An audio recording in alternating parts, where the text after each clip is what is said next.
Thanks for the support as a channel member, and Hall. You know, when we were all worried that Non-League to Legend was going to finish really early this year because we were going to go and win the Champions League?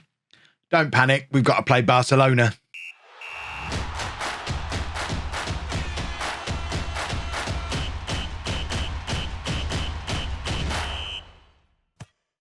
Hello and welcome to Club 3, part 16 of Non-League to Legend. I'm Kevin. Coming up on today's episode, we have two matches for you, one in the league, one in the Champions League. We're away in both of them. Right, just a small little fact of playing Manchester United and Barcelona away from home, and it's kind of make or break for our season. Nothing major.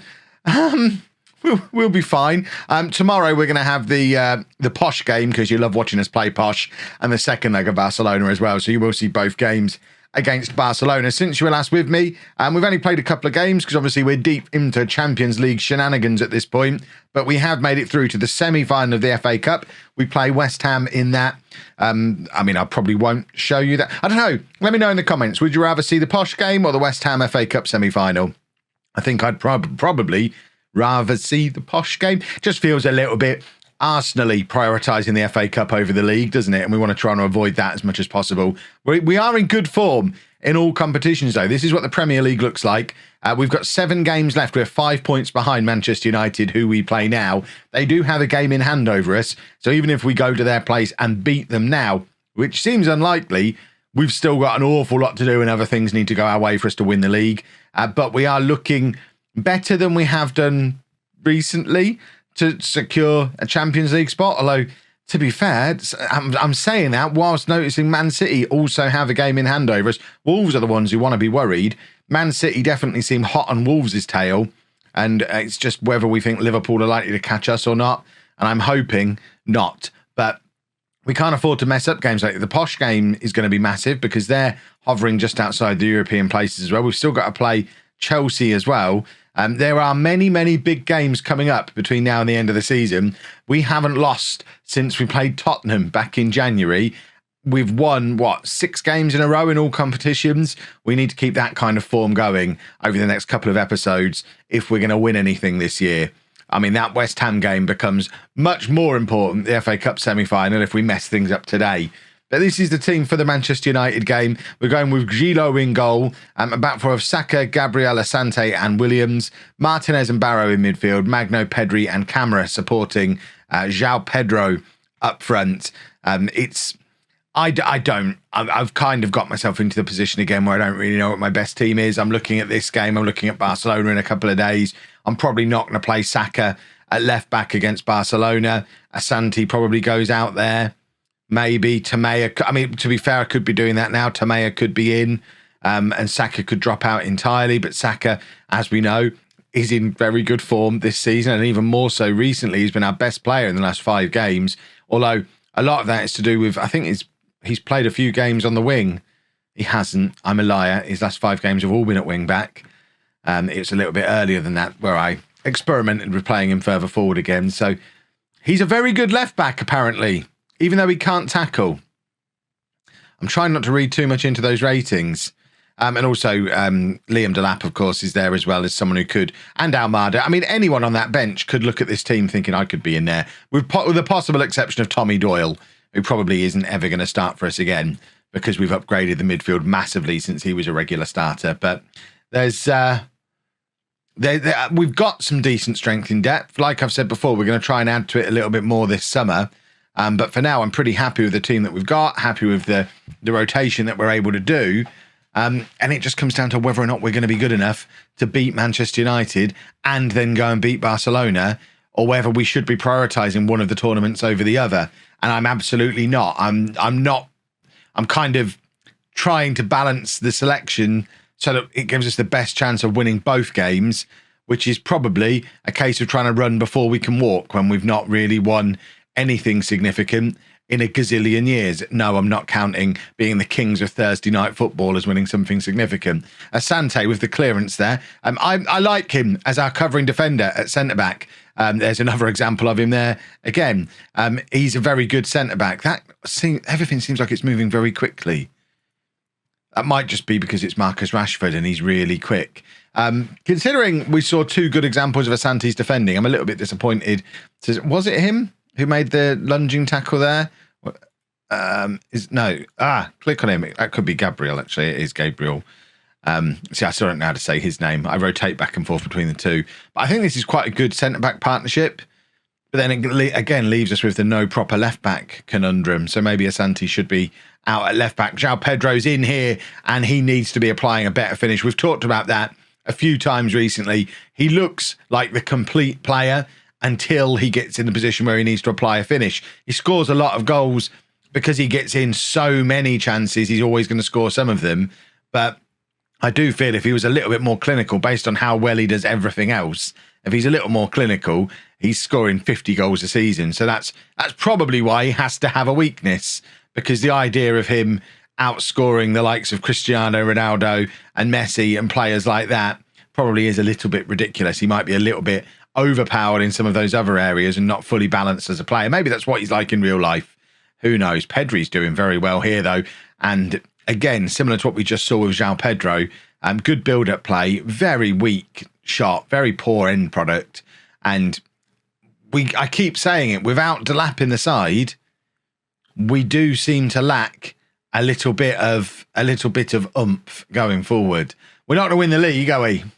2-0 down against Manchester United, 13 minutes on the clock. I'm already looking at the bench thinking, should I bring Delap on now, or do we save him for Barcelona? And this is where this is what I mean about the whole prioritising between the two tournaments, because we're not likely to beat Barcelona. But then I guess at this point, we're not likely to beat Manchester United. Even if we do, we're not likely to win the league. I think we're probably just going to have to chalk this season up as a season of progress. Remember, it's not much more than a year ago that this team were down in 19th place in the league with a very different group of players at the club. We've rebuilt, we've won trophies, we've got us back in the conversation when it comes to the Premier League and the Champions League, which you wouldn't have thought a year ago. I think there's still probably a few areas we need to strengthen. I think we need another really clinical goal scorer on the level of Delap so that we can rotate between the two of them and maybe fully commit to João Pedro being an attacking midfielder rather than a on the shoulder of the last man striker. I think we probably need that real proper left back. And I still think we could probably do with another body in midfield maybe, just so that we don't have to constantly go with Martinez or Barrow. And if we've not got them, it's down to Doyle and Alberto in there. What I am seeing, though, I'm sat here doing my summer shopping list whilst Manchester United are absolutely smashing us. We're 3-0 down already. Saka's got a corner floating over and we've scored a comedy goal.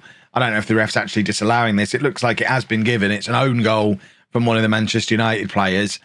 We don't get any credit for this. It's a decent corner, but it is comical how it's ended up in the back of the net. I mean, it gives us a little glimmer of hope. If we could grab a second before half-time without them replying, you never know. A good team talk could turn things around, but it's not as if we forced our way back into the game. It was just an absolute nonsensical error from them rather than any particularly good play from us. And we're now back to where we were before, defending against Manchester United, constant pressure. Gabriel heads clear, but there's no one there to turn that into a counter-attack. We keep one player hovering on the edge of the area when we're defending corners, and they stay central. So if he's heading it out that way, I mean, it gets the ball out of danger, which is his primary role, but it's not setting up a counter-attack, which is kind of what we needed in that situation. 3-1 down at half-time. That has been utterly pathetic. I'm going to tell him to show me something different in the second half, and I'm looking at this bench thinking, Liam Delap.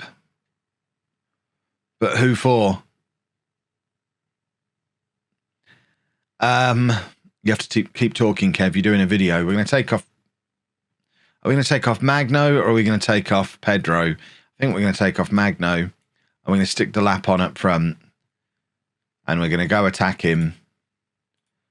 And we're going to hope that Delap's finishing is enough to get us back in the game. Although, to be fair, looking at the XG, looking at the shots we've had, it's not just a lack of finishing that's costing us. We're not creating the chances to be able to apply the finishes to. And changing the striker doesn't change what we're seeing happen at the back. And that is we're getting absolutely destroyed.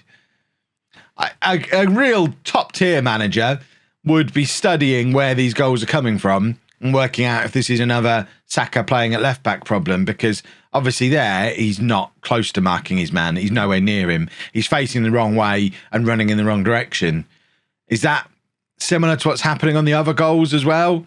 Are we being caught out by playing a right winger at left back once again? And I might actually have to go and dig around on some of those analysis screens. And Asante, after I was talking about how good he was earlier in the match, not just the episode, that was poor. That was his height has cost him there. Only 5'11", and a ball that should have been headed clear has just gone over his head and left us defending again. It's left us in trouble. It's led to this corner. So I had my concerns about him being a little bit too short when we signed him. I think we just saw an example of it there. Are they getting a player sent off here? Did he get sent off? No, he didn't. That might have given us a lifeline, but he didn't. Right, Martinez. Can we grab... We've got a score from this move if we're going to get back into this game, and that is a long shot. Saka on the overlap. This is what he's very good at. Saka drills the ball across to João Pedro, who once again gets into a goal-scoring position and just kind of stands there not really doing anything. And it's such a frustration with João Pedro because, like I keep saying, he's so good at everything else. I wanted a demonstration of it there. I wanted you to see how good he was at whatever he did next there. Because he is. He's good at everything else other than finishing. Oh, dear. New keeper. Oh, I tell you what.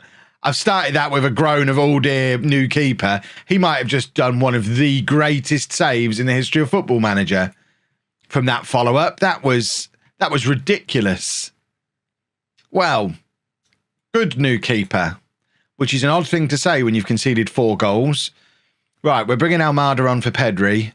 We've got to start thinking in terms of Barcelona as well. And I think on that note, I'm going to take off Barrow and bring on Doyle, which seems like it's a counterintuitive change. There's other players who could have come off, but Barrow, I think, is the most irreplaceable in that midfield area. Even if Camara isn't fit for Barcelona, we've got Carlos Alberto who can play there.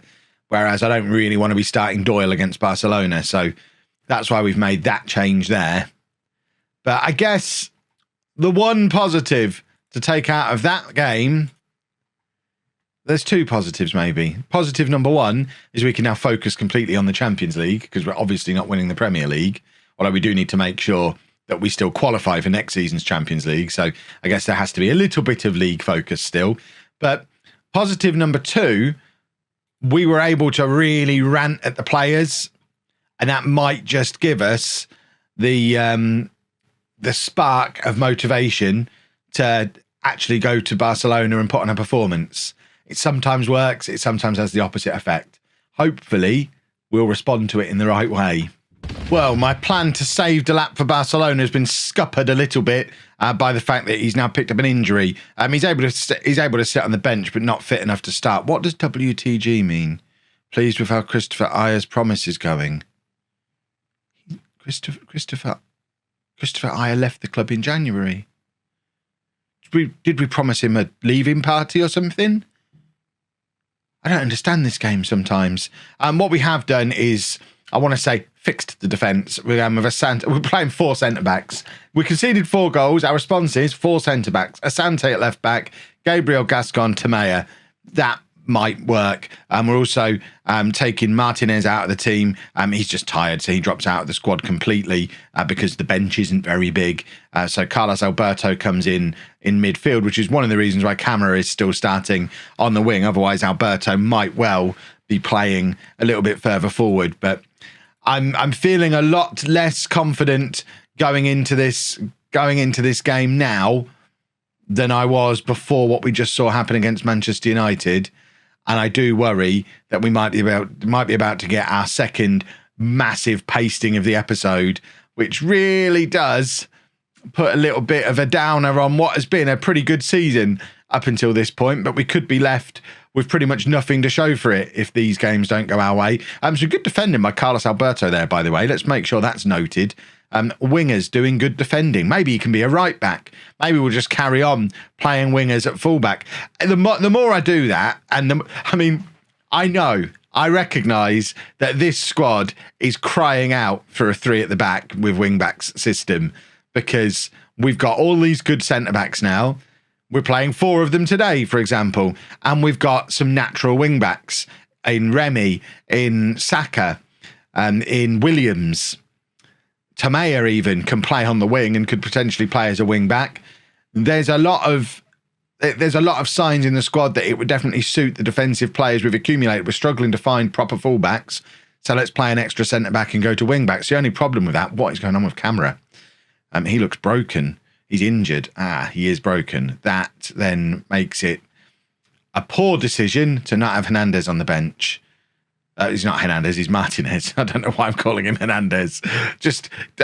Interchangeable Mexican-sounding names. That's what's going on there. Oh, and now we're losing. The only problem with playing the 3 at the back, 5 at the back thing is what do we then do further forward?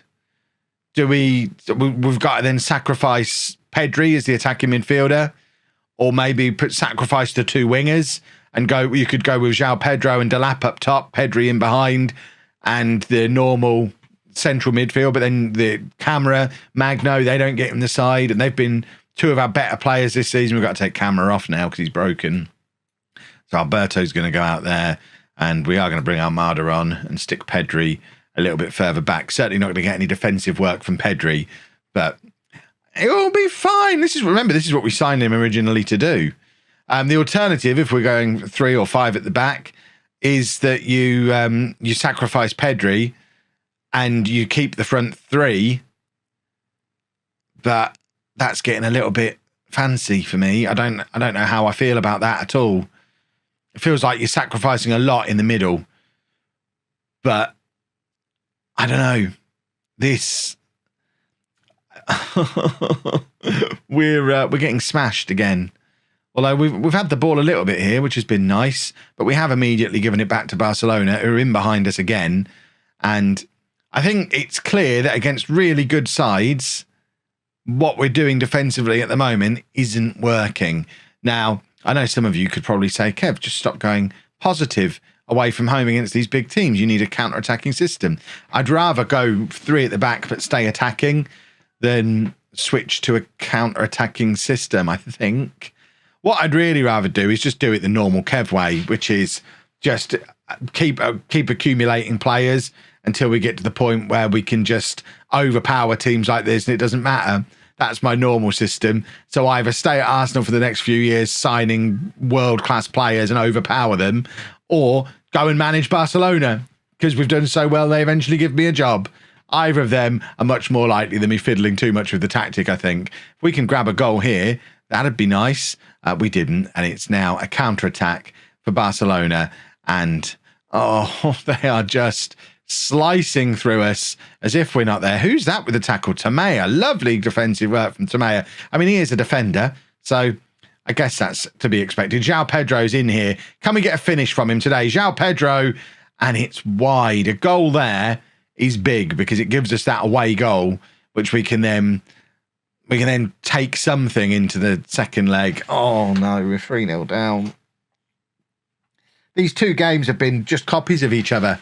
We've come up against teams that are better than us away from home, and they're just battering us. The really frustrating thing, I don't know, do we need to be looking at the goalkeeper? Because I know he made that save, but Barcelona's XG is like 0.6 and they've scored 3 goals. How's that happening? Why are we not stopping them scoring? Look at the state of this. We are all over the place. It's like we've actually forgotten how to do football. They've had 5 shots on target and scored 3 times. There's got to be question marks over on the goalkeeper for that, surely. I'm going to thrash the arms. That was absolutely terrible.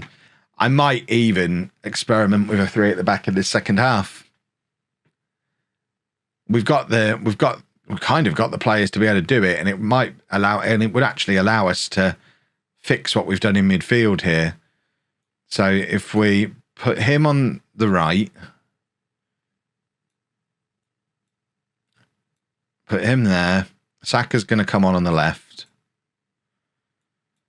So we're going to have Asante in the middle covering. And then these 2 are going to be ball-playing defenders either side of him defending. So we're going to do that. And then who's tired? Pedri. Pedri can come off for Saka, who can go there. I think we've got to go attacking with him, and he can be on support.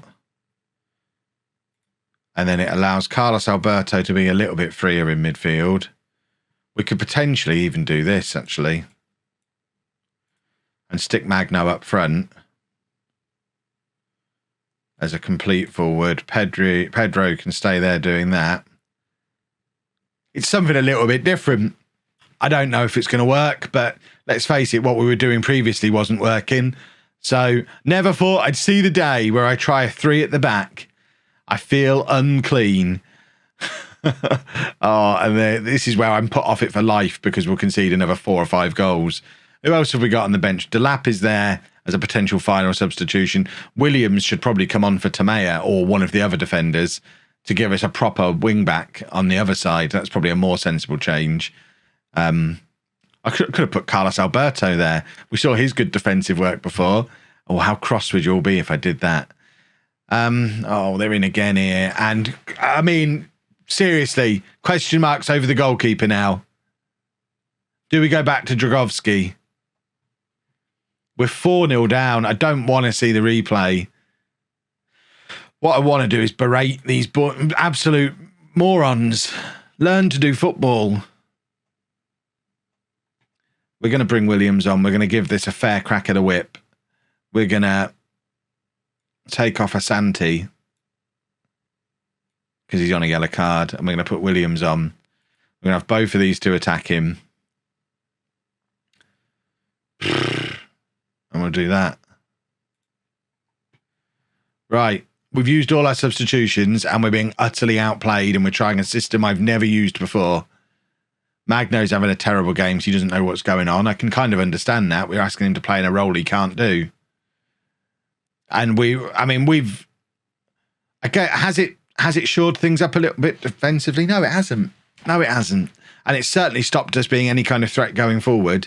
This is one of the worst performances I think I've ever had in a game of Football Manager.